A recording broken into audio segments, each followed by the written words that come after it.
Bueno, ¿qué tal? Buenas noches. Por supuesto, vamos a tanto aquellos o aquellas que no vinieron la primera vez. Entonces, no se asusten, no es que se perdieron. Todo igual está en YouTube, que pueden ver en la memoria para pasarlas, la coordenada. Pero independientemente de eso, también para los que vinieron la vez pasada, los que vinieron la vez pasada, vamos a retomar enganchando con algún tipo de resumen para que tenga una totalidad de la charla de hoy. Sí, con el objetivo, obviamente, de llegar a poder caracterizar qué es y por qué aparecen determinadas expresiones políticas basadas en ciertas teorías económicas en este último periodo corto. En la vez pasada, nuestro centro fue ir a buscar el origen, ¿no? Ir para atrás a buscar el origen. Ahora, eso emergió y por qué emergió y qué es lo que Pero repasando un poquito, la reunión pasada discutíamos mucho algo que que suene muy general, podemos definirlo como qué fue y qué es el capitalismo. ¿Por qué? Por dos motivos. Por un lado, porque este pensamiento, vamos a poner la palabra libertario por ahora, la caracterización neofascista, no es lo que tengo que demostrar, ahora tomamos la palabra libertario, que es la autodenominación, o liberal, que es más compleja, porque ya vimos que tiene un término bastante policémico, que quiere decir muchas cosas en un equipo que histórico lo agarremos. Pero bueno, este pensamiento se define fuertemente como, primero y principal, defensor del capitalismo, abiertamente. El capitalismo es el mejor tema.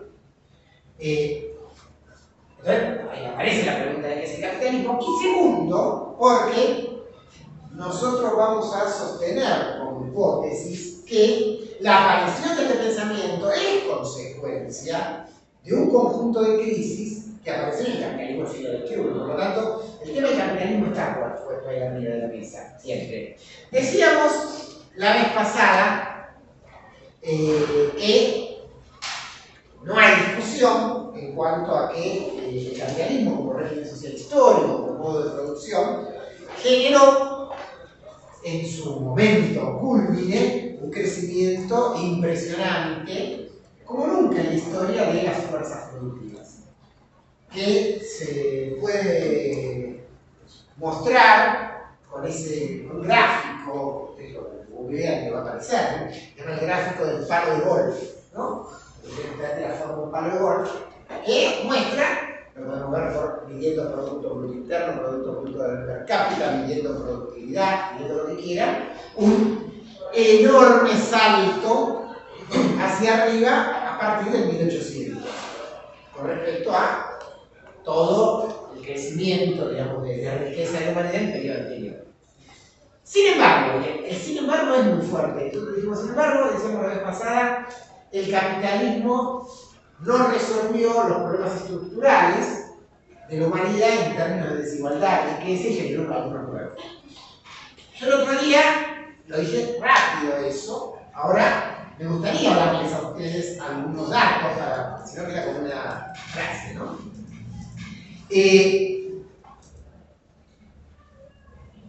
Viven en el planeta Tierra 7.000 millones de personas, más o menos. Bueno, datos, ¿no? Un número entre 657 y 676 millones viven en la pobreza extrema. O sea, entendiendo por pobreza extrema no lo que nosotros en la Argentina llamaríamos indigencia, sino directamente no pudiendo acceder a las calorías mínimas para poder sobrevivir. El 46% de la población mundial, o sea, más o menos 3.000 millones, más de 3.000 millones de personas, viven con menos de $5 al día. Hace unos años, el límite de pobreza extrema se fijaba en $2 al día. Ahora, producto, bueno, de este salto inflacionario mundial que hubo, los dos últimos de este año y uno anterior, en general los organismos internacionales ponen el límite en $5,5 al día. Estamos diciendo que prácticamente la mitad de la población del planeta cae por debajo de esa categoría. Datos del Banco Mundial. Las 8 personas más ricas del mundo, 8 personas más ricas del mundo, tienen una riqueza equivalente a la que tiene 3.600 millones de personas del mundo. O sea, medio planeta acumularía, si viéramos su riqueza monetariamente, una cantidad de dinero, una moneda de dólares, de euros, de gramos, equivalente a la riqueza que tienen 8 personas. 8 personas. 2.200 millones de personas, entonces sería 1 de cada 3, no tienen acceso a agua potable. Y la mitad de la población, o sea, 3.500 y 600 millones de personas, no tienen acceso a servicios sanitarios. Hay algunos países donde esto es terrorífico, como la India, el segundo país por el planeta. 730 millones de personas, o sea, 6%, no tienen acceso a electricidad. Siglo XXI.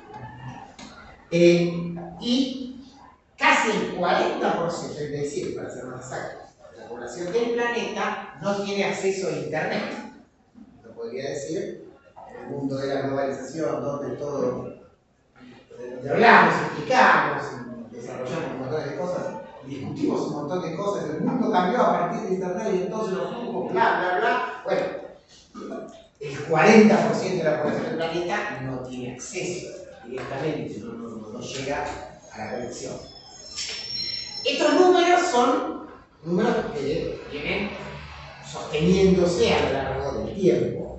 Ahora, este año, una organización que es Oxfam es una organización internacional que mide datos de pobreza, presentó un informe en el Foro de Davos, ¿no? El Foro de Davos es un foro de lo más grande del establishment económico capitalista que se reúne todos los enero. Y se viene, desde hace unos años, se viene planteando, como se hacen tipo instalaciones anti-Davos. Oxfam, esta organización estadística, una ONG estadística, presentó un informe 2022 que implica un poco los resultados del pandemia. Y dice así.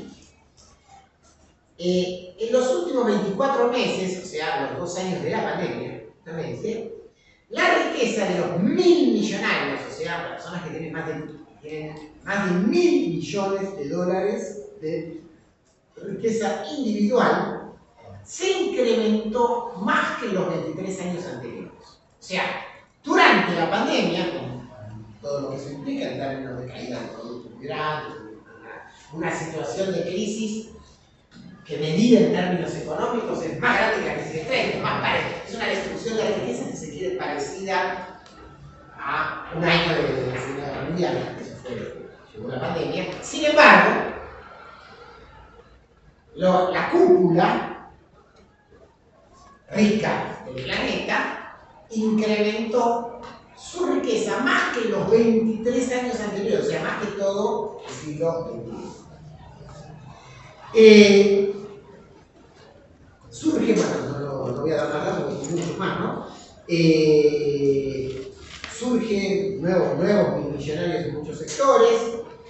De hecho, hay 500, desde que apareció la pandemia hasta acá, hay 573 más millonarios. Los 20.000 millonarios tienen más riqueza que todo el PIB de África, por ejemplo. Entonces podría seguir planteando estos temas. Y esto es importante porque lleva a una discusión que hay con estos sectores que defienden el capitalismo que dice muy olímpicamente que, bueno, que la pobreza en el mundo está disminuyendo, y que la desigualdad en el mundo está disminuyendo, y lo dice, pero claramente, explícitamente, y es algo que no se sostiene bajo los parámetros más básicos empíricos.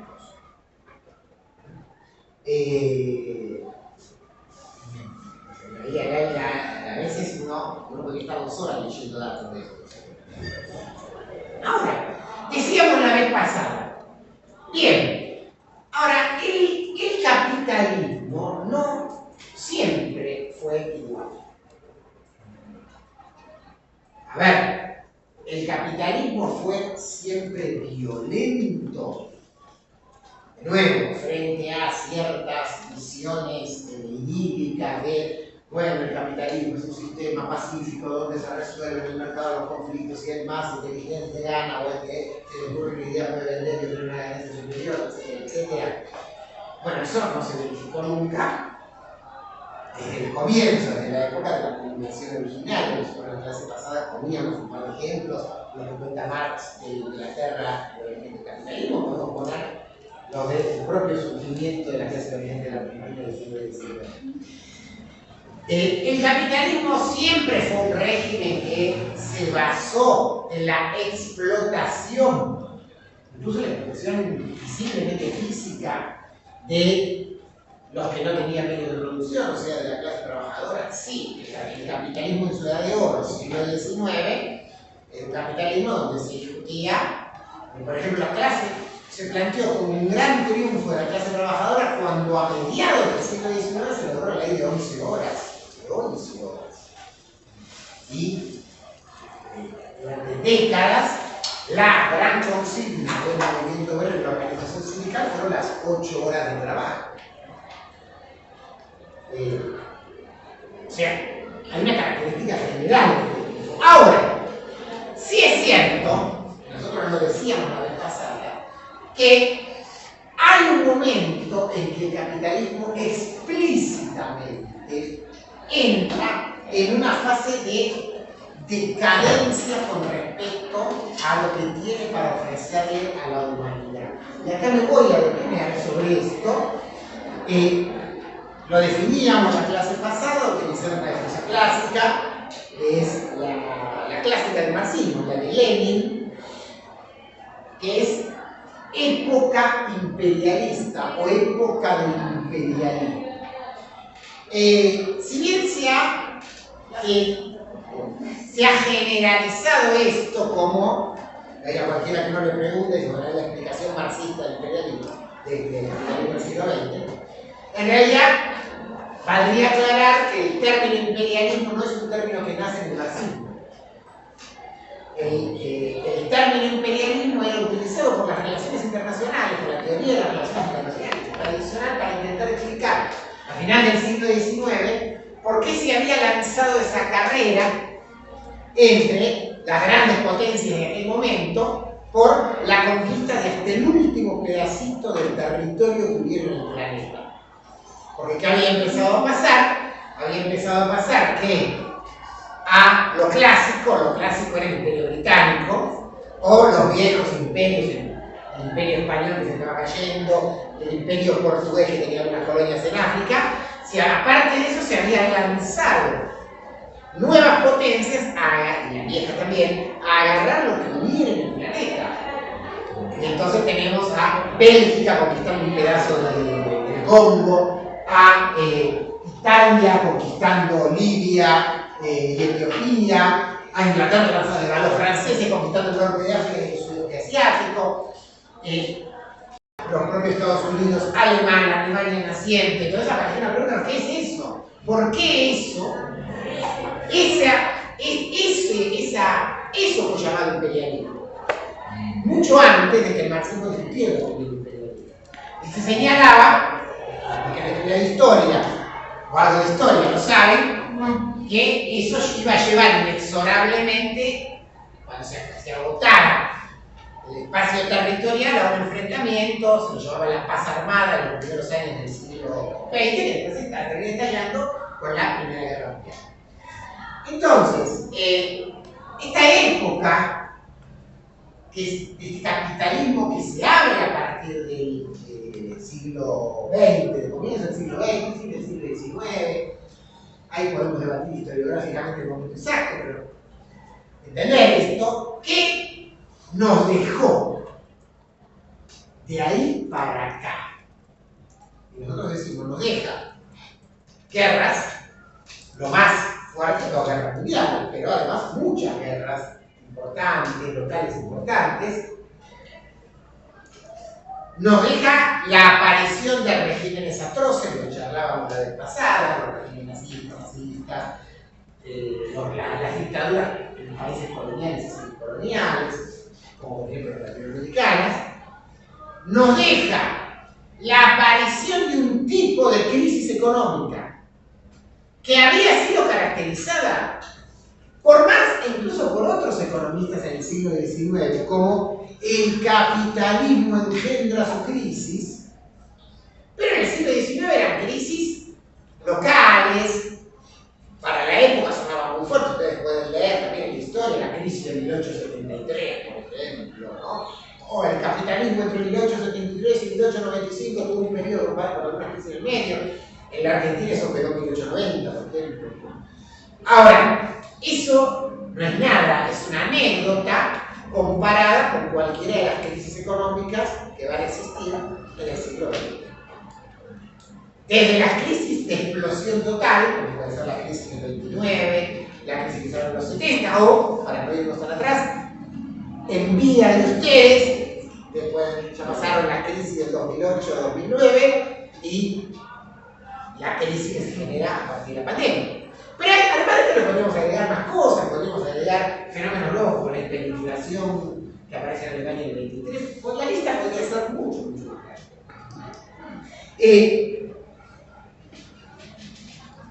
Para ponerlo tan negro, la contrapartida de esto es que sí, en el siglo XX hubo varias, unas cuantas, revoluciones triunfantes.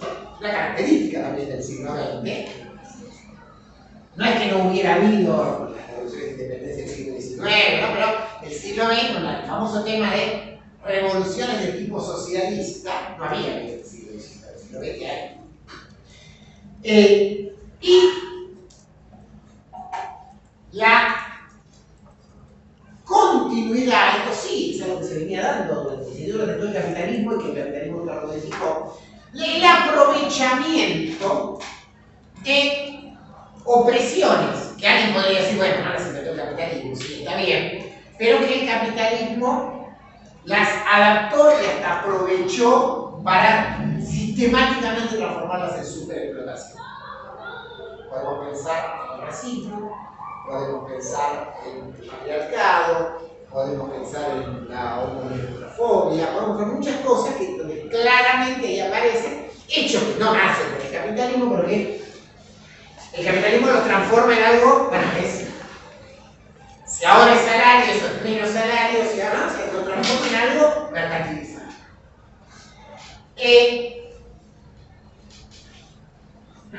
Ahora,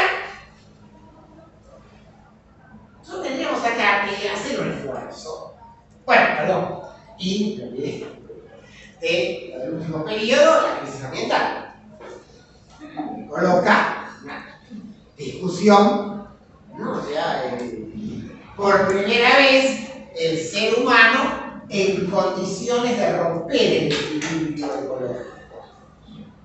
Romperlo. No estamos en esas discusiones de, bueno, pero hubo épocas donde la temperatura subió y bajó, así, ya sé.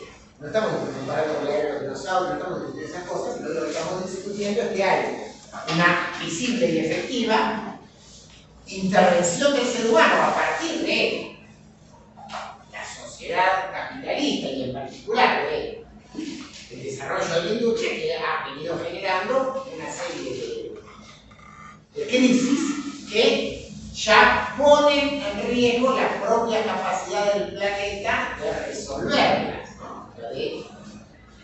De reconstituir la naturaleza. Decía, tratar de poner una caracterización teórica, que es lo que a nosotros nos interesa. Nosotros siempre nos gusta Pero con los datos empíricos se puede hacer cualquier cosa, se puede decir cualquier cosa. Del dato empírico tratar de llegar, eso es hacer ciencia, a una caracterización, a un concepto. Y el concepto que para nosotros define este periodo es el concepto de estancamiento de las fuerzas productivas. Estancamiento de las fuerzas productivas. Y es un concepto interesante para trabajar porque es un concepto, diríamos, polémico, claro, porque uno diría, para, acá te estoy escuchando, tenés razón, pero ¿a vos te parece? Cualquiera de nosotros agarra, levanta esto y dice, ¿a vos te parece? Estancamiento de las fuerzas productivas. ¿No? Entonces, ahí tenemos que ir bien a fondo en la discusión. ¿Por qué? Porque, como siempre, la discusión es ¿qué son las fuerzas productivas? Y nosotros estamos en contra de una definición, para la redundancia, productivista de las ciencias, de las fuerzas productivas. O sea, de decir que las fuerzas productivas se miden por el incremento de la productividad. De la productividad por unidad de capital, de la productividad por unidad de trabajo, de la productividad por unidad de tierra, no es así. Para nosotros las fuerzas productivas es un concepto mucho más complejo que implica, digamos, quizás lo más esencial de cómo concebimos nosotros al ser humano y a la sociedad. O sea, los seres humanos somos seres humanos. Porque a lo largo de millones de años fuimos capaces de establecer un vínculo con la naturaleza que nos permitió apropiarnos de ella, y lo hicimos, esa relación entre el ser humano y la naturaleza, por medio del trabajo, otro concepto muy importante. Obviamente lo hicimos construyendo herramientas, técnicas, tecnologías. O sea, si uno quisiera, yo me pongo un ejemplo, me gusta practicar esto. Los seres humanos no somos más inteligentes, somos seres humanos más inteligentes que los animales, todo durante ese año. Ahora, uno podría decir, por ejemplo, más. Una abeja, que nunca fue a la facultad de arquitectura, es capaz de hacer una obra arquitectónica mucho más perfecta que el ser humano. O sea, podemos poner en debate quién es más inteligente, ¿no? ¿Cuál es la diferencia? La especificidad de nosotros como seres humanos. Que hace 2 millones de años las abejas hacían ese panal y nosotros estábamos los cazadores de los mamuts. Pasaron 2 millones de años, la abeja sigue haciendo el mismo panal y nosotros hacemos fusión y fisión nuclear. Y el ser humano es otro, el ser humano se moría a los 20 años, para finales de los 80. Pasaron eso, o sea, las condiciones materiales de existencia son el desarrollo de las fuerzas productivas. Que para que se materialice, tiene que implicar una mejora cualitativa del propio ser humano, sostenible además por la naturaleza. Lo que estamos diciendo es que de los 3 factores que constituyen la fuerza productiva del ser humano, la naturaleza y las herramientas técnicas, tecnologías, hay un momento en que una sigue creciendo, pero se despega de su capacidad de mejorar de conjunto al ser humano y establecer un equilibrio con la propia naturaleza. Eso es lo que estamos diciendo. Sí. Y el hecho de que aumente la expectativa de vida no podría ser una forma de decir que también aumenta la fuerza productiva del trabajo. Bien, ahí es donde aparece el tema, ahí es donde aparecen estos temas de qué sucede en determinados sectores sociales. Sí, efectivamente, hay algunos sectores sociales donde el incremento de la calidad de vida, por ejemplo, de la expectativa de vida, ese país en concreto, ¿no? Crece, y hay otros lugares donde no solo se estanca, sino que crece, ¿no? Y ahí está el punto. ¿Qué es lo que estamos diciendo con esto? Que la capacidad tecnológica del capitalismo no está en discusión. O sea, nosotros podemos sacar el celular y sin ninguna duda, todos estamos de acuerdo, que dentro de 2 años va a haber un celular mejor, más potencia y va a hacer otras cosas. Y que, entonces, el sector de la humanidad que acceda no solo a comprarse el celular, ya no es solamente comprarse el celular, como hemos dicho, ¿no? O sea, si vos no tenés acceso a internet, estás fuera un conjunto de discusión. Digo, durante la pandemia lo hemos visto, o si quisiéramos ir un poquitito más atrás. Hace 3 o 4 años antes de la pandemia hubo la famosa epidemia de ébola, ¿no? En África. ¿A alguien le cabe alguna duda que en el mundo hay capacidad tecnológica y científica como para inventar algo, llámese vacuna o lo que fuera, el nombre, que ataque ese mal? Y seguramente que sí. Pero ¿cuál es el problema? Que la toma de decisiones, en relación a cómo está organizada la sociedad, responde, pero no lo vamos a hacer. ¿Por qué? Porque no rinde económicamente. Entonces no lo hacemos. O sea, la posibilidad técnica está, no lo hacemos. ¿No? O sea, hoy habría posibilidad para darle alimentos a todo el planeta, y no quiero que vayan los números que ponen así, seguramente que sí. Pero eso iría contra la lógica mercantil. Por ejemplo, bajaría el precio de determinados alimentos. Entonces, hoy decimos, ¿no? El precio de los alimentos sube por, entre otras cosas, la invasión de Rusia a Ucrania. O sea que es cierta. Ahora, la suba del precio de los alimentos anterior se había dado después que Ucrania y Rusia quemaron trigo para que no se le caiga el precio.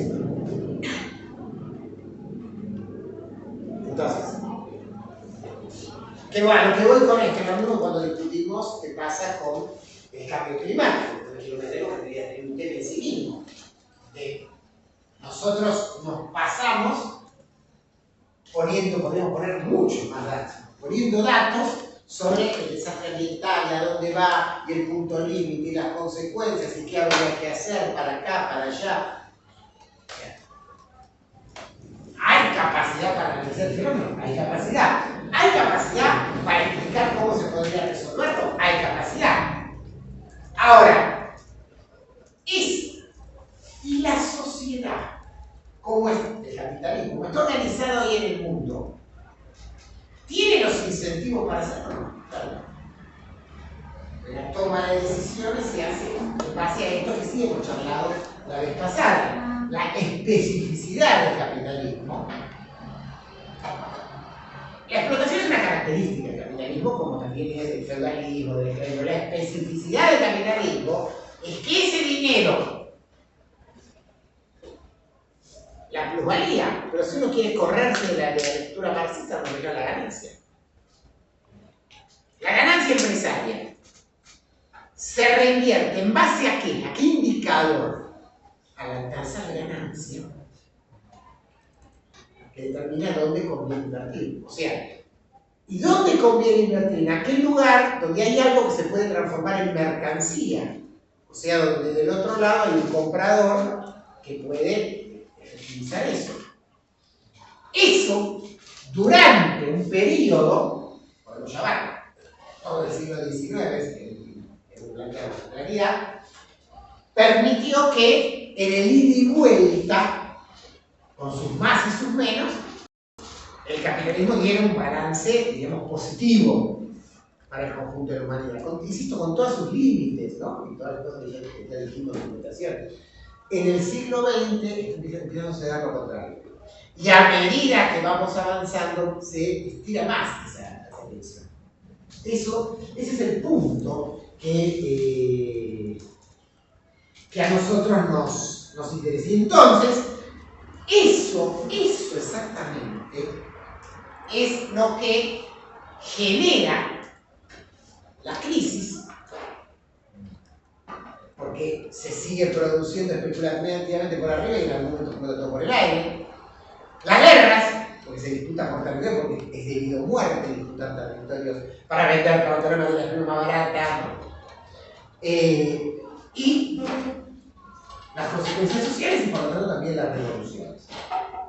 Y habíamos dicho la vez pasada, y un poco cierre del resumen, que una de las características específicas del siglo XX era la aparición de estos regímenes contrarrevolucionarios, que no eran lo mismo, eran algo totalmente distinto a los viejos regímenes autoritarios del antiguo régimen, que venían, como decimos, resabios del feudalismo, ¿no? Esos eran otra cosa. Estos eran regímenes capitalistas, plenamente capitalistas, modernos, ¿no? El ejemplo máximo es el nazismo. El nazismo, el fascismo, todas esas expresiones que aparecían en las dictaduras latinoamericanas. Ahora, ¿qué había pasado? Había pasado en el ida y vuelta, y acá entramos en la nebulosa que queremos desarmar ahora.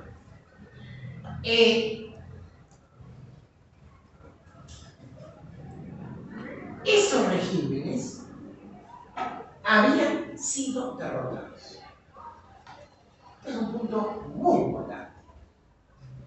Lo vamos a ver después cuando veamos las discusiones de neofascismo, como no es casual que eso aparezca en discusión. O sea, ¿qué opina hoy el mundo masivamente sobre el nazismo? Que fue un régimen atroz, le ponemos la lista de adjetivos. ¿Qué se opina sobre el franquismo español? ¿Qué se opina sobre el fascismo italiano? ¿Qué se opina sobre las dictaduras latinoamericanas? Masivamente. Nosotros ya esa es materia escolar. Se estudia en el colegio. Hay una lectura sobre eso. En Argentina, en Brasil, en Chile. ¿Qué se opina sobre el apartheid sudafricano? ¿No? Un régimen racista de supremacía blanca. ¿Qué se opina en el mundo sobre el supremacismo blanco que hubo en los Estados Unidos en la década del 60, sobre el Ku Klux Klan, por ejemplo? O sea, muy interesante lo que estamos diciendo, porque lo que vamos a ver es que en los últimos años aparece gente que empieza a reivindicar eso. No era algo que el que opinaba a favor de eso, estaba así, siempre hubo un loco, no suelto, pero no se decía, fuera de la historia, ¿no? Fuera de la historia. Eso había sido derrotado, insisto, por la Segunda Guerra Mundial, primero y principal es el gran balance, pero ojo, después, en la década de los 70-80, por una serie de revoluciones democráticas que a veces no se le presta la debida atención. Que por ejemplo en Latinoamérica se terminara medio siglo de golpes militares sucesivos, ¿no? En todos los países, y de repente eso terminó. Que cayera en la parte sudafricana. Un régimen atroz, que duró décadas, sin embargo un día se terminó.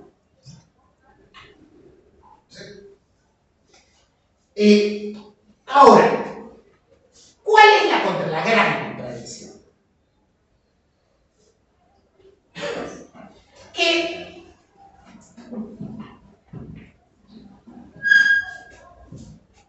si no existe el capitalismo, este es semejante mierda, porque sí existió. Bueno, siguió existiendo porque hubo factores contrarrevolucionarios que aplastaron las revoluciones. Bien, correcto. Pero después estos regímenes fueron aplastados a la vez por estas revoluciones democráticas. La Segunda Guerra Mundial terminó, digamos, ganaron lo bueno. Ahora no viene el socialismo. Más vino un auge capitalista de la posguerra. Las dictaduras latinoamericanas cayeron todas. Ahora, no vinieron revoluciones socialistas en la década del 80. El régimen del apartheid sudafricano cayó, hundido. Ahora, más, el líder de ese régimen construyó un capitalismo sudafricano, está dando la entrada de vuelta a sectores que habían sido derrotados, de que el domingo se del apartheid blanco. Y entonces, y ahí aparece un punto que nosotros tenemos que discutir, que es cuál es el rol de determinadas fuerzas políticas que impidieron que avanzaran procesos revolucionarios. Este es un punto sobre el cual voy a volver después. Y quiero desarrollarlo después más a fondo. Ahora, que exista y que sigue existiendo el capitalismo generó, a partir de la década del 70, una nueva crisis económica mundial. Y esa crisis económica mundial, y lo decíamos la reunión pasada al final, generó como respuesta un programa económico de derecha, ¿no? Se dice popularmente una palabra que yo la tacho porque a mí no me gusta, pero bueno, para que todo el mundo lo ubique, neoliberal. Nosotros decimos un programa, una contrarrevolución del capital contra el trabajo, violentísima, a sacar todos los derechos sociales que se habían conquistado a lo largo del siglo XX, y ahí también nos veían Thatcher, las dictaduras latinoamericanas, ¿no? Que se arman en ese momento. Ahora, de nuevo, tenemos que ir a un punto. Ese programa de contrarrevolución del capital contra el trabajo, mundial, violentísimo, con todo, uno puede pensar Reagan, Thatcher, el consenso de Washington en las privatizaciones de los 90, ¿ganó o perdió? ¿Ganó o perdió? Hay una lectura, y acá tenemos que ser cuidadosos. Una parte de eso, voy a incorporar en el análisis, una parte de ese programa, era la caída definitiva de los regímenes en los cuales se había expropiado el capital, para no poner una etiqueta, ¿no? O sea, la Unión Soviética, Europa del Este, bueno. Entonces alguien podría pararse y decir, bueno, mirá, hubo todos esos procesos. Fue la caída del muro de Berlín encima, en el año 89.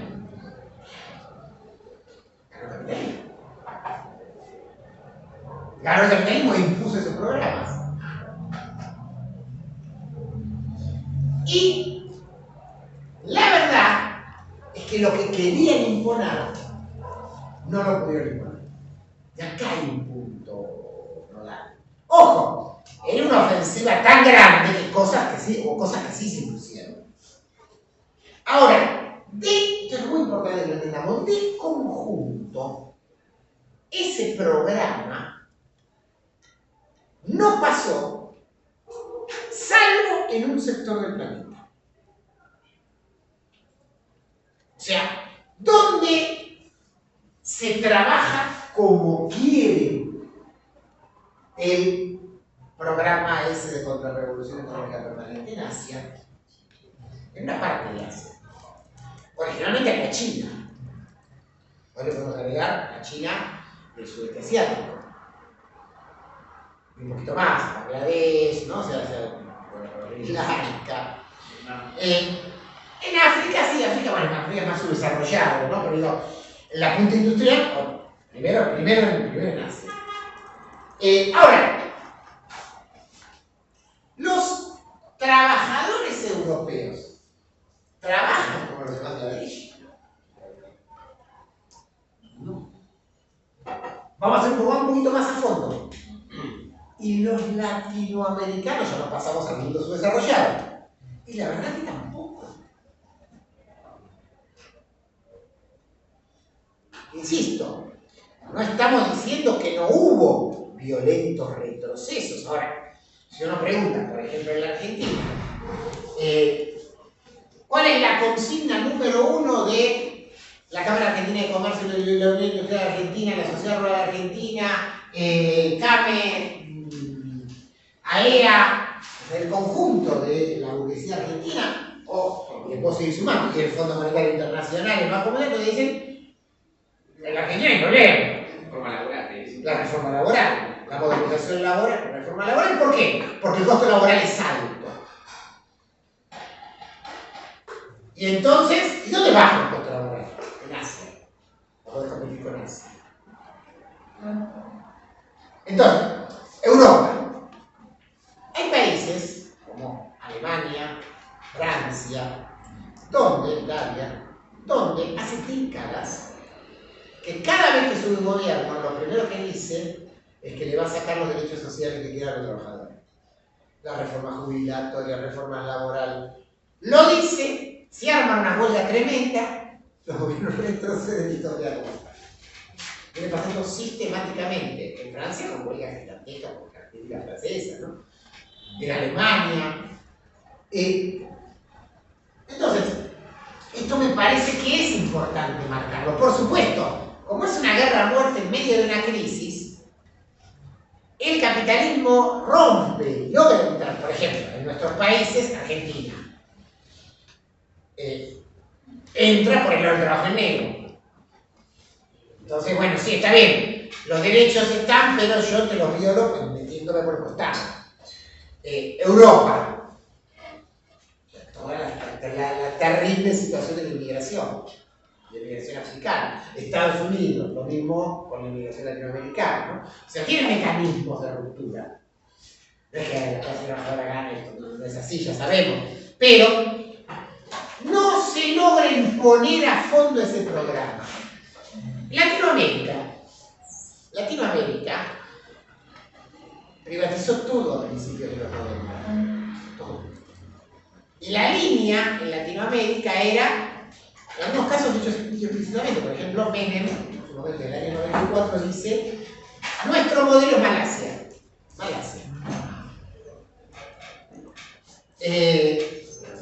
Es todo privatizado, flexibilización laboral y acuerdo de libre comercio de toda Latinoamérica detrás de Estados Unidos. Eso dio un nombre, se llamaba ALCA. Hasta se firma el ALCA en 1994. ¿Y qué pasó? Pasó que todo eso se fue cayendo en los años siguientes. O sea, en el 94 se firma el ALCA, se instaura el NAFTA, que es el acuerdo de Estados Unidos, México, Canadá. Como decía, bueno, país latinoamericano que ganó todos los premios, México, ¿no? Primero de acuerdo, no el acuerdo de libre comercio. 6 meses después estalla la rebelión zapatista.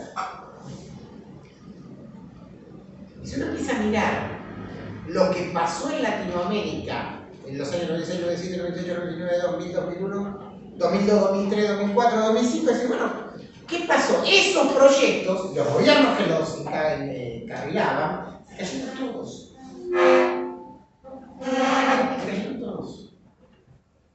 O sea, no se logró imponer ese programa. Noticia buena. Pero como todo es complicado, ahora vamos a la otra parte de la película. Bueno, ¿y qué vinieron? Vinieron gobiernos que entonces implementaron un sistema anticapitalista. No, tampoco. Vinieron gobiernos que, bajo diversos nombres, algunos usaron la palabra socialismo, no la querían usar, ¿no? implementaron modelos políticos y económicos de gestión capitalista que después se terminaron hundiendo. El balance del kirchnerismo en la Argentina podría ser ese, pero podría ser el balance del chavismo, el balance de lo que pasó en Bolivia, ¿no? Ahora, y se siguen dando procesos cada vez. Y entonces pasó lo de Chile, pasó lo de Perú, pasó lo de Colombia.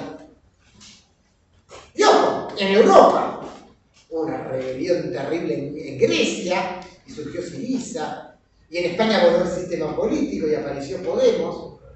Yo podría decir, bueno, están pasando un montón de cosas, que podría ser una respuesta radicalizada a ese programa de los 70, pero como eso tampoco ofrece salida, es como que la sociedad se polariza. ¿No? Se polariza a la izquierda y a la derecha. Por supuesto, después, en vista la polarización, el resultado es lo que miramos, ¿no? Entonces uno podría decir, la noticia hace unos pocos meses en Chile era que había ganado una coalición de izquierda, bueno, la noticia era esa. Ahora, la noticia que quedó más abajo era que, ojo, que hubo una segunda vuelta con un tipo ultraderecha, que podía haber ganado ese. Y entonces, ¿qué hubiera pasado? La noticia hubiera sido, ganó la ultraderecha. Como pasó en Brasil. Brasil ganó Bolsonaro. ¿No? O en casos mucho más complejos. Si ustedes se ubican 2016, ¿no? Todos los años. En Estados Unidos gana una elección Obama. O sea, por primera vez en la historia de los Estados Unidos va a haber un presidente afroamericano. Eso es histórico. Obama gana la interna del Partido Demócrata a Hillary Clinton. Y después le gana la elección a los republicanos. Un Obama que decía, bueno, yo voy a cerrar la base de OTAN, un montón de cosas. Bueno, obviamente había toda una expectativa con respecto a los temas que tenían que ver con los derechos civiles, y además estaba la crisis del 2008. La revista The Economist sacó una tapa cuando ganó Obama, parece que vamos a ver un auto, la frase era, se viene un nuevo New Deal. O sea, Obama va a hacer un plan de obras públicas como el de Roosevelt en la década del 30. Bueno, claramente Obama no hizo nada de todo eso. ¿Y cómo terminó eso? 8 años después. ¿Cómo ganó? Trump. Un tipo que, por ejemplo, ya llegamos a la lista del programa de Trump. Por lo tanto, de nuevo, ganó Bolsonaro una elección. Ahora, ¿por qué ganó Bolsonaro una elección? ¿Cuál había sido el proceso previo de desencanto de millones de personas? Porque en Brasil, en 2002, había ganado la elección Lula, que era un obrero metalúrgico, además que le falta un dedo porque lo perdió una máquina, presidente del país más grande de Latinoamérica. Entonces, la clase obrera al poder, ¿no? Bueno, Lula subió, puso un vicepresidente liberal, puso ministros de economía liberales, se fue desarrollando. El lulismo, y después Dilma, se fue desarmando.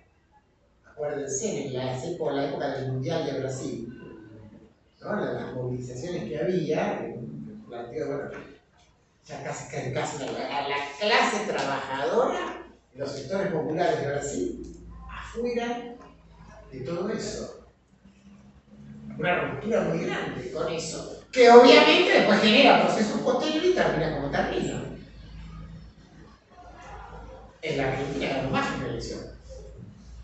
Terminaba un poquito más que una elección. ¿Por qué una elección? Porque había un desencanto en procesos anteriores. Entonces, entender, digo, ahora, esto se va tensionando cada vez más. Esto es lo que queremos marcar. Entonces hay un punto que es muy importante en esta discusión, que es marcar a fuego que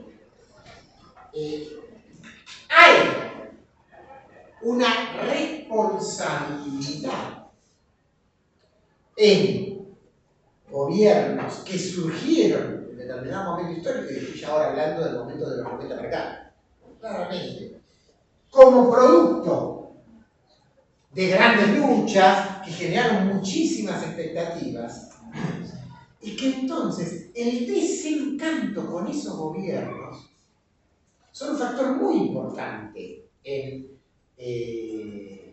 estas cosas nuevas que se generan. Porque si no, no tiene salida la discusión. Si nosotros decimos, bueno, los otros son peores, y entonces aguantemos lo que hay, aunque lo que hay sea ajuste, corrupción, eso es de derrota. Porque el que dice, porque entonces le estás otorgando al otro, el otro es lo nuevo. El otro es lo rebelde, el otro es lo disruptivo. Ah, vos entonces estás a favor de... Pero no es así. Esto es muy importante. Nosotros no podemos, trabajado en Argentina, discutir aisladamente mi ley, por ejemplo, que hay que discutirlo, sino decimos, bueno, perdón, tenemos el principio. Acá hubo gobiernos, y hay gobiernos en nuestro país que son un desastre, que ampliaron a la gente, generaron corrupción, y por eso hay un montón de gente que se enoja y equivocadamente juega esto y aparecen estas cosas. Pero si no tenemos claridad sobre lo previo, esto no tiene sentido. Y dentro de esto, no es un tema menor. Yo dije la vez pasada que introducir un poquito este tema. Discutir, limpiar, por así decirlo, el debate sobre cuál es la alternativa. Porque esta gente dice, nosotros somos defensores del capitalismo. Nosotros decimos, el capitalismo generó todo esto, pero ellos dicen algo más. Y nosotros estamos por un capitalismo y más furiosamente salvaje, y más fuerte todavía. ¿Y nosotros qué decimos? Nos decimos, bueno, la salida no es el capitalismo. Bien, la salida es, vamos a ver, el socialismo, perfecto. Pero ojo, inmediatamente que decimos eso, tenemos que parar y explicar. Hay una primera explicación que es que no es el socialismo. En estos años, del siglo XXI, en Latinoamérica, terminamos de decir el socialismo y te dicen, vos te gusta cómo funcionan las cosas en Venezuela, en Cuba,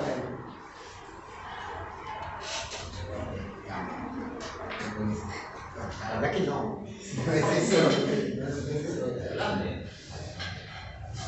Claramente, eso no es socialismo, hay que explicar que eso no es socialismo, que es una forma perversa de capitalismo. Segundo, China, es más grande. China es la segunda potencia del mundo. Recontracapitalista hasta los tuétanos. Pero tiene una contradicción, porque uno prende la televisión y de 15 días lo van a ver.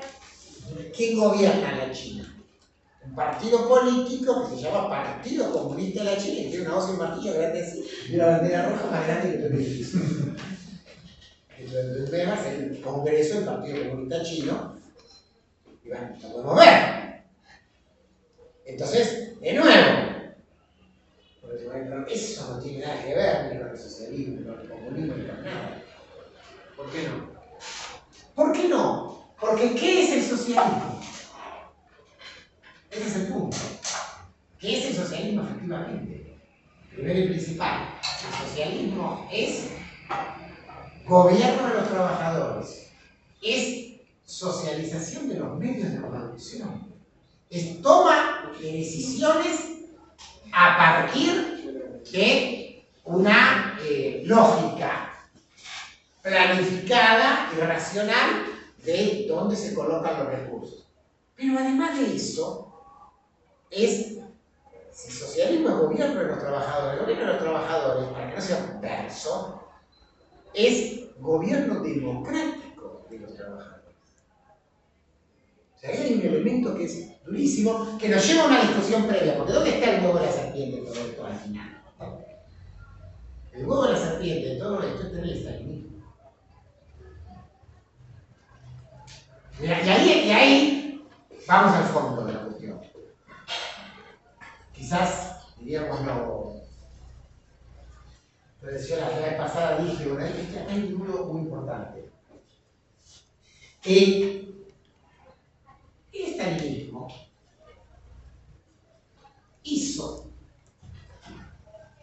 generó tres dramas, diríamos, que deformó y ensució hasta el extremo el nombre del socialismo y la práctica del socialismo. Primero y principal, construyó regímenes dictatoriales, autoritarios, donde no eran regímenes de democracia y los trabajadores. O sea, uno podría preguntarse, ¿dónde dice Marx que la definición es que haya un solo régimen de partido único? ¿Dónde está escrito eso? Sin embargo, construyeron regímenes de partido único, fuertemente totalitario y autoritario, discutido hasta el infinito, con millones de ejemplos. Segundo, como lo que les interesaba eran sus propios intereses de casta, en cada lugar, ahí donde conseguían hacer equilibrio con países capitalistas, con potencias capitalistas, terminaban reventando, traicionando, hundiendo revoluciones en otros países del mundo. 3 o 4 ejemplos interesantes. Primero, la Guerra Civil Española. El rol nefasto del estalinismo en la Guerra Civil Española, que es un elemento determinante en el triunfo del franquismo en marzo de 1939. Segundo, cuando terminó la Segunda Guerra Mundial, en Francia, con la resistencia francesa, en Italia con los partisanos y en Grecia, esa resistencia había derrotado a los nazis y eran las fuerzas políticas de izquierda mayoritarias en esos países. Pero, acuerdos de Yalta mediante, se dibujó un mapa y esos países les tocaban al capitalismo. Y entonces reventaron esos procesos. Más acá en el tiempo, en Latinoamérica, en el año 1979, una revolución gigantesca en Nicaragua. Los nicaragüenses se referenciaban en Cuba en aquel momento, y el gobierno cubano, con Fidel Castro a la cabeza, les dijo, ustedes no tienen que avanzar con fuera del capitalismo. Con todo el prestigio que tenía Fidel Castro en ese momento. Y así se metió Nicaragua en ese proceso. Generando, digamos, hoy ya casi la parodia de todo eso, porque los tipos son los mismos que están ahora haciendo barbaridades, ¿no? Regímenes ultracapitalistas. Otros, digamos, bueno, el chavismo, si querés. El chavismo ya es una expresión mayúscula de eso. Se pone el nombre socialismo a algo donde hay un sector concreto, tiene nombre, la boliburguesía, la burguesía bolivariana, de sectores que hacen dinero con eso. Hoy, Venezuela es un país dolarizado, oficialmente dolarizado. Entonces, digo, qué barbaridad, la Argentina tiene dolarización, pero Venezuela dolarizó. Es Maduro. con gente que gana 2 centavos, ¿no? Una escisión social terrorífica que podemos ver en Argentina, ¿no? Entonces, bueno, nosotros tenemos un problema en esta discusión. Si nosotros no somos claros en ese no es nuestro modelo, eso no es el socialismo, eso no es nuestro modelo, toda la discusión se olvida. Nuestro modelo no es la Unión Soviética como tal, perdón, y tercero, y el tercer punto, esos regímenes eran restauracionistas del capitalismo. Porque China es capitalista. Bien, si es capitalista, la pregunta del millón es quiénes son los capitalistas. Y los capitalistas de la China son el 50% de las transnacionales. Y el otro 50%, los burócratas del Partido Comunista Chino, ahora hechos dueños privados. ¿Quiénes son los dueños de las empresas rusas? Las grandes transnacionales rusas de petróleo, los multimillonarios, los oligarcas rusos se los llaman, los multimillonarios. Abramovich, que se había comprado el Chelsea. Eran todos dirigentes del Partido Comunista de la Unión Soviética que en el 89 se repartieron los pedacitos y lo agarraron cada uno como propiedad privada. Entonces, dictatoriales, contrarrevolucionarios y restauracionistas. O sea, por ahí no es la salida. Por ahí no es la salida. Esto es muy importante entender. Porque si no, ese es el chuseo, ¿no? Bueno, ¿y ustedes entonces qué quieren? ¿Quieren eso? No es eso, claramente. Ahora,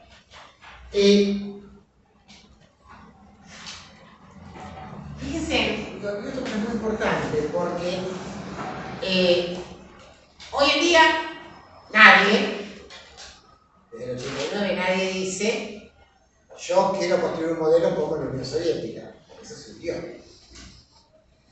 En los últimos años, hace 7, 8 años, 10 años acá en la comunidad seguro que sí, pero hoy en día nadie dice, por lo menos muy alta, mi modelo es la Venezuela de Chávez. Se hundió. Pero ojo, hace 7, 8 años se debate acá sobre que el modelo era el socialismo del siglo XXI Chávez. O podemos discutir nosotros acá cosas más vinculadas a lo nacional por el kirchnerismo, por ejemplo. Los nuevos procesos revolucionarios, por ejemplo latinoamericanos, no van para ese lado. Pero no se sabe para dónde van. Ese es el problema. No, en línea con lo que vos decías, que en los últimos años, sobre todo antes de la pandemia, incluso después también, hay una reivindicación en muchos sectores del modelo económico de la dictadura china. Incluso en sectores que se autodefinen como se autoperciben, por así decirlo, progresistas y demás. No quizás tanto en esta facultad es cierto, pero nadie lo levanta, pero no es una cosa de masas, eso lo puede decir alguno suelto, no es una cosa de masas, como si era lo del chavismo. Claro, pero quiero decir, pero empieza a ser algo que lo dicen sectores no tan marginales.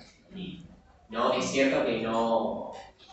Sí, pero no hay alguien, vamos a ver, hay un sector hay un movimiento social que dice queremos ser como Chile y se moviliza, yo no, bueno, pero ojo, no, porque lo del chavismo sí existía, en apoyo a lo que dice todavía, pero marginalmente, en decadencia. Quiero marcar esto para que nos entendamos. Vamos a lo concreto, para ya ir bajando a la polarización de esta última época. La polarización que existe actualmente es la que se genera a partir de la crisis del 2008. O sea, hay una violentísima crisis mundial en el 2008. ¿Qué pasa con esa crisis mundial? Destruye el sistema político. Vamos a poner ejemplos. Esa crisis del 2008 lleva a Obama al gobierno, en esa elección de ese año. En el medio de lo más hundido de la crisis, obviamente el Partido Republicano con Bush hijo, quedaron en las elecciones. Gana Obama. Un par de años después la crisis sigue desarrollándose. Europa, después de 20 huelgas generales, movilizaciones y una crisis absoluta, cae el gobierno griego. Para entenderlo, cae el sistema, el régimen político. En Grecia, desde la posguerra, desde 1945, había habido una dictadura, de 1967, cuando cae la dictadura de los coroneles en Grecia, existía un partido de centro-derecha,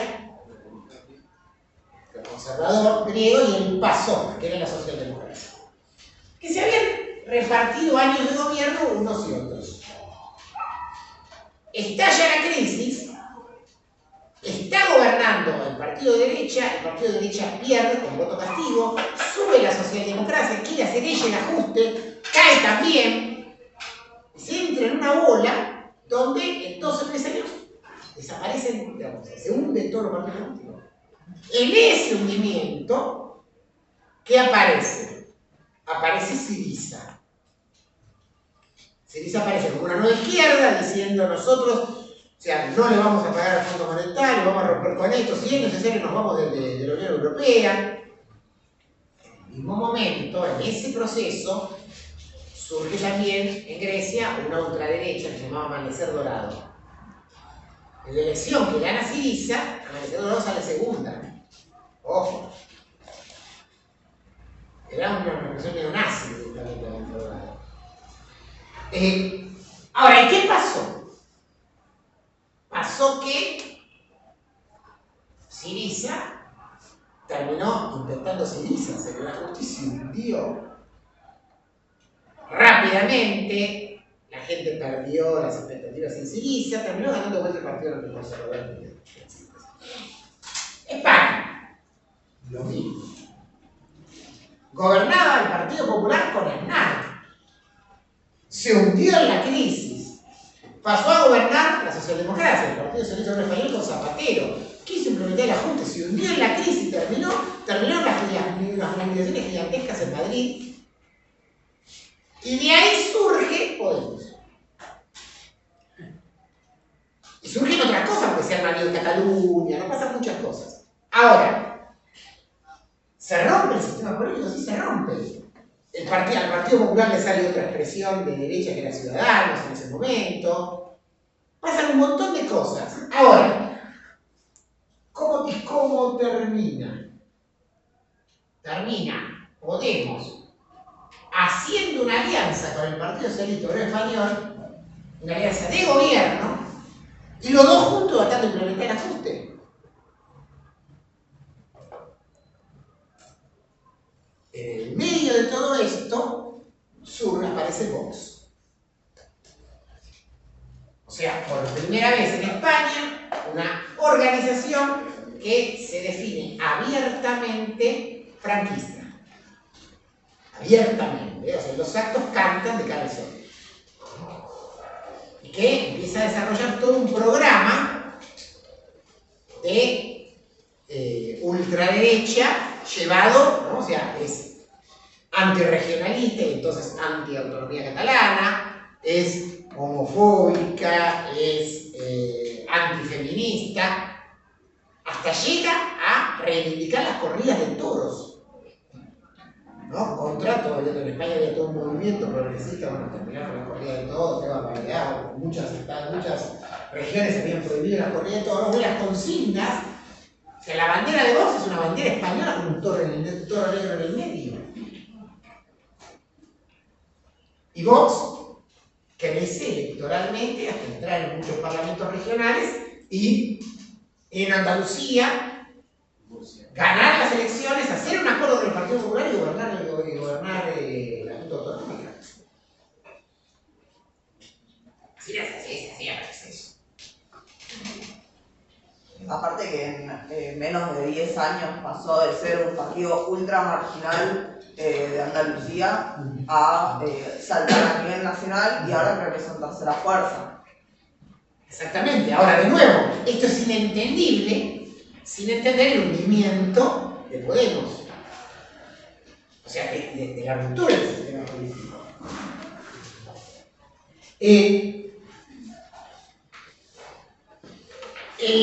Una un poquito más tradicional, más conocida de antes, porque ya tiene unos años, es el Frente Nacional Francés.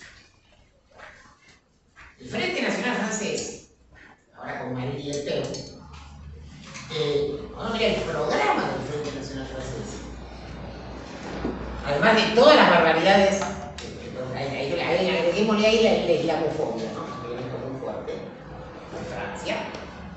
Ahora, el Frente Nacional Francés reivindica un nacionalismo francés que es A.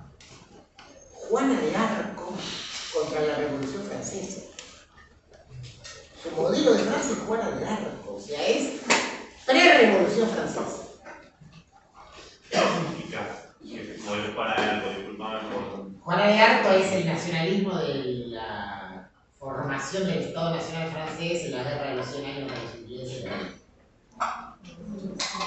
Diríamos, Francia, ¿qué Francia? Para cualquier, con la Francia, como Francia es la bandera tricolor, libertad, igualdad, fraternidad, cualquier estudio, ¿no? Para nosotros Francia, ¿qué le ofrece Francia a la humanidad? Bueno, cualquiera, un dicho básico, no muy básico, después de ahí empezamos a discutir, pero diríamos, cualquiera que no arranque de ahí, que dice, no, yo en realidad estaba a favor del rey, yo hincho por Luis XVI, cuando ya arrancaste tan mal, digamos que no tenemos por dónde empezar. O sea, es un planteo muy básico. Y lo segundo es el régimen de Vichy en la Segunda Guerra Mundial. Luego reivindican a Pétain contra De Gaulle. O sea, si se acuerdan, Pétain es, los alemanes van de Francia, los alemanes se quedan con media Francia y en la otra media crean un régimen títere con el mariscal Pétain, que es un nacionalista de derecha de la Primera Guerra Mundial, lo ponen de presidente. Es la República de Vichy, que hace jugar con los nazis. Ellos reivindican a Pétain. ¿Qué dice?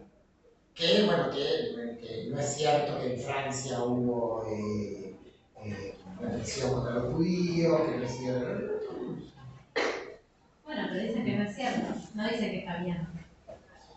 Bien, sobre eso voy a volver en un rato. Okay. Sobre eso voy a volver un rato, porque es verdad, pero quiero estar fabricando, cuando vamos a repasar sobre la práctica. Yo ahora estoy haciendo una presentación, además, ¿no? Giorgia Meloni, Fratelli d'Italia, ¿no? Ojo, partido que puede ganar las elecciones de Italia dentro de 15 días. En Suecia salió segunda la ultraderecha en la elección de o sea, estoy nombrando acá los casos europeos, ¿no? Tiene una lógica. Ahora, en todos ellos lo que hay detrás es el fracaso de las fuerzas tradicionales, de lo que quedaba del viejo Estado benefactor, que hablaba la vez pasada. Claro, ajusta uno, ajusta el otro, ajusta uno, ajusta el otro. Bueno, voto castigo. ¿Cuánto dura el voto castigo en la política? No lo voto a este porque lo castigo, voto al otro. Que no lo va a hacer, pero puede hacer lo mismo. Entonces voto al otro, que no lo va a hacer. Una. ¿Cuánto dura? ¿Cuánto tarda en caerse finalmente caerse los dos? Ahí está el punto. El gran problema es que la aparición, en el caso europeo, de fuerzas políticas ubicadas a la izquierda terminaron también sin un bife, con programas que tampoco iban a ningún lado, que en definitiva era me postulo yo para hacer el ajuste.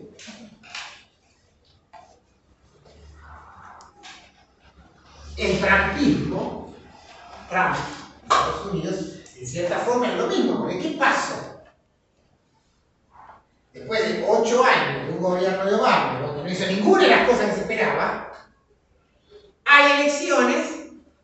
¿Y cuál es la discusión? otra vez los demócratas para que voten 4 años más y sigamos con la misma. Mucha gente no quiere eso.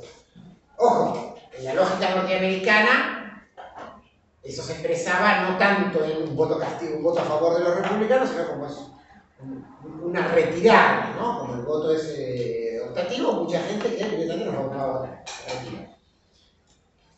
Bueno, y entonces vos ganan los republicanos. Bueno, pero los republicanos también es un desastre. Y entonces aparece la ruptura entre los republicanos. Y aparece Trump como el outsider, que viene de afuera, que termina levantando, digamos, cosas que es, de nuevo, la lógica de Estados Unidos eran ultramarginales, el supremacismo blanco, ¿no? Se llama precio sombra, simular un sistema de precios, o sea, vos colocás, vos le pones un precio al producto y lo llevás a la góndola y después si ese producto no se vende, le bajas el precio, bueno, no, si se vende muy rápido, producís más, subís el precio, o sea, simular un sistema de precios. Algunos, ya muchos años más adelante, por ejemplo Mandel, llega a decir, en la década del 90, y Alex Nobel, un tipo llamado, el libro llamado El socialismo factible, llegan a decir, bueno, y ahora es más fácil todavía, porque esa información la podemos meter en una computadora. Si eso se podía discutir en la década del 20, ni te cuento, ahora sería más fácil, porque en total esa información la podemos meter, un procesador puede. Ahora, más allá de que un procesador puede incorporar información, hay algo que está mal en todo el razonamiento, inclusive de la respuesta. Nosotros queremos construir un sistema que simule precios. No. Porque el problema son los precios. O sea, nosotros estamos en contra. El socialismo no es la generalización de la mercancía pero armada por el Estado. No es eso, es otra cosa. O sea, yo no sé, ni puedo saber cuántas personas quieren una remera negra que diga Strauss o un buzo Bordeaux que diga Wright. Y tampoco me interesa gastar tiempo en hacer la investigación en una supercomputadora para ponerse el precio. No me importa eso. Ahora, yo sí puedo saber que en la Argentina faltan 5 millones de viviendas. Y que una vivienda tiene que tener un inodoro, agua corriente, ¿no? Según los habitantes de la casa, tantos ambientes. Sí sé que los niños de edad de Kenia tienen que consumir leche en tal cantidad y eso requiere tantos litros de leche. Sí sé que si hay tantos millones de personas que se transportan, tantos millones dividido, tantos trenes, tantos colectivos, tanta gente dentro del colectivo. Para eso no necesito la información del mercado. Eso sí lo puedo planificar y eso es muchísimo en términos de calidad de vida. O sea, nosotros, capitalismo, está en el capitalismo, digo, la Argentina tiene una escuela en cada rincón del país. O sea, no hace falta. No hay que ser muy inteligente para saber cuántas escuelas tiene que haber. No se trata de ninguna señal de mercado. Si partimos de la base que todos los chicos tienen que ir a la escuela, pero es una discusión de me gusta o no me gusta. Si partimos de la base de que hay cosas que no son mercancía. Este es el punto. No tienen que estar. Que no tienen, claro, que no tienen que estar generalizadas como mercancías. Y entonces, el socialismo avanza sacando del mundo de las mercancías y del mundo de los precios bienes, sacándolos, colocándolos en otro lugar, que no necesariamente es el bien libre, no es entonces andá y subí es gratis. Yo puedo definir, bueno, como se ha hecho, se dice un país, esto se ha hecho. Si todo el mundo que tiene niños tiene que consumir leche, todos los meses la madre tiene el cupón para ir a buscar la leche y dar la leche. Para buscar la que corresponde, no 15. ¿No? Lo puedo definir, bueno, la gente tiene que viajar a su lugar de trabajo, hay, como cuando discutimos boleto escolar, ¿no? O sea, hay una cantidad de boletos gratuitos que la gente no... O sea, yo puedo planificar eso, y eso es muchísimo. Eso es muchísimo. Y Después, a ver, a mí me parecería horroroso, no sé, estatizar los kioscos. Después hay bienes que pueden tener lógicas mercantiles, ¿por qué no? Puede haber bienes que tienen que tener lógicas mercantiles, como por otra parte antes del capitalismo las tenían. Nosotros ahora vamos a Europa y en Navidad están los mercados navideños en las plazas. Esos mercados navideños existían desde el año 1000 y la gente iba en Navidad y vendía las casitas de Navidad. ¿Cuál es el problema? Ninguno. ¿No? O sea, puede haber. El problema es qué cosa nosotros definimos que es mercancía y qué cosa definimos que no. O sea, todos aquellos bienes que entren en un terreno del más, o sea, todo el mundo tiene que tener los bienes que consideramos básicos. Después, a partir de ahí se puede abrir un terreno que puede ser mercantil o no. Lo puede ser mercantil o no. Nosotros diríamos, bueno, nos gustaría que la gente se autogestione y entonces produzca lo que puede ser, pero otro dirá, no, yo quiero que se hace lo que Bueno, quiera. entonces no sería socialismo propiamente dicho, sería estado de bienestar. No, sería socialismo. ¿Por qué? Primero, porque ¿cuál es la definición? ¿Cuál es la definición? Porque lo que estamos diciendo es que los medios de producción, los grandes medios de producción, no son propiedad privada. Ahí está. Porque esos bienes, digo, ¿cuánto acero tenemos que producir? ¿Quién lo produce? ¿No? ¿El capital privado? ¿O no? Lo decimos no. Los bienes que hacen a la alimentación. Todo esto que estamos hablando. Si decimos socialización de los medios de producción. ¿De todos los medios? De la mayoría de los medios de producción. O sea, cuando digo de todo, digamos, a ver, de nuevo. el kiosco puede ser. Kiosco no. medio- Si hay un tipo de. Porque hay historia con respecto a eso. O sea, en la Revolución Rusa, la gran discusión fue justamente qué pasaba con la pequeña propiedad agrícola. Y el que terminó haciendo el desastre de la famosa colectivización forzosa fue Stalin en 1928. 71 como debería. Entonces, ahí podemos discutir. Debates, ¿no? Digamos, sin casarse con ninguna. Puede ser cooperativa, puede ser forma comunitaria, puede ser una persona que quiera trabajar individualmente. O sea, ¿cuál es el nudo del socialismo? El nudo del socialismo tiene que ver, en realidad, con eliminar la explotación de un ser humano por otro. Entonces, vos te juntás con él, con ella. Nosotros, mira, la verdad, todo muy lindo lo que vos decís, pero a mí la verdad me gusta producir porque quiero vender tal cosa, y a mí no me gusta. Bueno, también no hay ningún problema. Ahora, bueno, y entonces voy a contratar a él, no, pará. Porque justamente ahí está el punto. O sea, así como en la sociedad capitalista está prohibido, aunque horrorosamente todavía exista la esclavitud, o estructuras serviles, nosotros cuestionamos la forma en que se gestiona el trabajo, que una persona venda su libertad durante determinado tiempo para trabajar para otro. Ahora, vos querés trabajar y ser el dueño, existimos, ¿no? O sea, esto no lo desarrollamos con la suficiente fuerza hoy, que es, estamos en contra de esa lectura de los libertarios. Nosotros somos los defensores de la propiedad privada. No, mentira. Porque el capitalismo le saca la propiedad privada al 90% de la población. Es la propiedad privada de un grupito. En realidad, los socialistas somos los verdaderos defensores de la propiedad de la gente. Del fruto del propio trabajo. ¿No?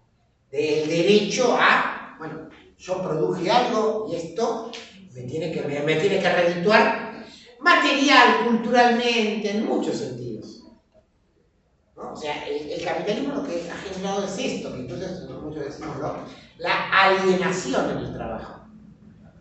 ¿En qué se ha transformado el trabajo? ¿Qué es trabajar?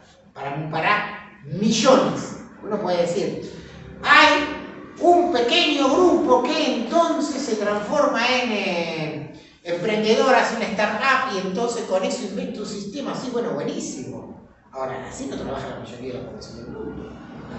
La mayoría de la población del mundo va a trabajar, lo metieron lo pusieron a la máquina y está ahí súper explotado, repitiendo la misma tarea, embruteciéndose en esa tarea toda su vida. Y no tiene ninguna posibilidad de salir de eso. Y no es que el que más trabaja le va mejor. Porque en la Argentina, por ejemplo, el que más trabaja es el que pedalea en la calle en las aplicaciones. Por más que pedalee, tiene un límite eso. Ahí está el punto, o sea, ahí está el punto. Me parece que ahí hay que empezar entonces a rascar, porque sí, yo creo que el problema, cerrando un poquito la discusión, no es el sistema de precios. Dale. Ahora, esto también lleva a otra discusión, porque uno no puede escaparle a la parte dura del problema, que es, bien, y ese sistema planificado es capaz de producir los bienes con una calidad, que todo el mundo tenga esto bien, esto otro. La pregunta sería, bueno, pero ¿cómo poder analizar esos bienes? ¿Por qué? Porque hay una historia, que es verdad, por ejemplo, la Unión Soviética fue la Segunda Guerra Mundial, hablemos de antes del país más pobre, fue la Segunda Guerra Mundial. Era la segunda superpotencia del mundo. Ponía satélites en el espacio, le hacía carrera espacial a los Estados Unidos. 5 años después los Estados Unidos tuvo la bomba atómica. Una economía planificada es capaz de hacer todo eso. Nunca aprendieron a hacer un zapato. ¿Por qué? ¿Por qué? No, el chiste de los guantes, ¿viste? Sí, claro, los guantes se aguanten todo la misma mano. Todo zurdo los guantes. Claro, ¿por qué? Y la respuesta es, Es verdad. no es, es verdad, no es un adjetivo, ahí me lo conté un poco de lo que ha dicho Cristian antes, no es un adjetivo el tema de la democracia. La democracia de los trabajadores, no voy a agregar a charlar un rato para que todos discutan más o menos y digan lo que les parece. No. Es muy profundo. A la burocracia soviética no le importaba lo que opinaba la gente. No le importaba lo que opinaba el trabajador. Y entonces, hacemos guantes. ¿Cuál es el castigo de hacer guantes? Ninguno. Si alguno se queja, lo mandan a esa miseria. Se acabó. Ahora, bien que los científicos que sabían que tenían que hacer bien el cohete del mundo, lo hacían perfecto. ¿Por qué?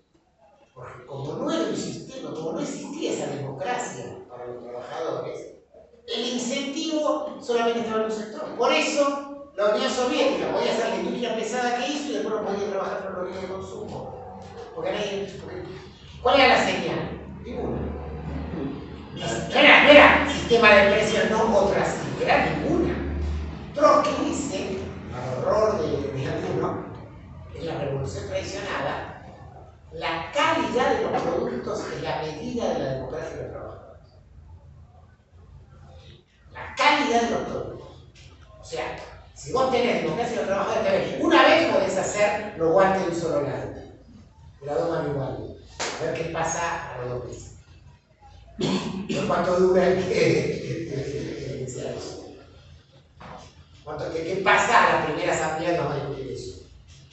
Ahora, si eso no existe, si el único incentivo que tiene ese tipo es mirar para arriba como el burócrata, bueno. La democracia obrera reemplazaría el sistema de precios. Sí, no al sistema de precios, porque de nuevo lo que estamos diciendo es, no es el precio sombra, no es inventar precios, sino porque aspiraríamos a que la mayor parte de los bienes, que muchos bienes, se puedan sacar de la lógica del mercado. Que muchos bienes se puedan sacar, sabiendo que hay un límite. ¿Ese límite cuál es? Obviamente, sobre todo partiendo de la base que es, se pueden desarrollar las fuerzas productivas en vez de un farro capitalista. Esto implica, en un punto básico, a ver, todo el mundo come lo que tiene que comer, todo el mundo tiene una casa como la gente, todo el mundo tiene educación, todo el mundo tiene salud, listo. Una vez que llegaste a ese piso, obviamente. Bueno, ahora yo quiero la remera del color que me gusta. Ya sé que no me voy a morir de frío. Bueno, ahora, en ese terreno, ahí entra ahí entra el sistema de producción. Pero hay una infinita cantidad de bienes que están acá del sistema de producción, están fuera del sistema de producción. Socialismo es que más cosas sean, o sea, nosotros queremos que todo el sistema de salud salga del sistema de producción. O sea, vos vas al hospital, te atiende el médico y te vas con el remedio. El remedio no se compra en la farmacia, se retira en todo caso. ¿Se entiende? No es un precio. No es un precio. Yo ya digo eso y ya me fui mucho más lejos del hice una revolución haciendo eso, ¿no? Sí. Digo, los útiles escolares, los chicos se los llevan. El transporte, la alimentación básica. Entonces, de lo otro después no me importa. Es más, sería aberrante si digo, en Cuba en algún momento se cerraron los kioscos. Claro, ¿cómo definís? Si yo quiero algo que ¿qué cuenta hago? ¿Qué para preguntarme si quiero un alfajor o un caramelo de qué tipo? Ahí entramos en otro terreno. Pero, ¿cuántos bienes hay que sacar de la lógica del mercado? En la producción primero, en propiedad privada de los medios de producción, después por donde se comercializa. Y realmente eso se puede planificar, porque lo podemos pensar hasta nosotros mismos. Cierro, porque me fui muy lejos en esto.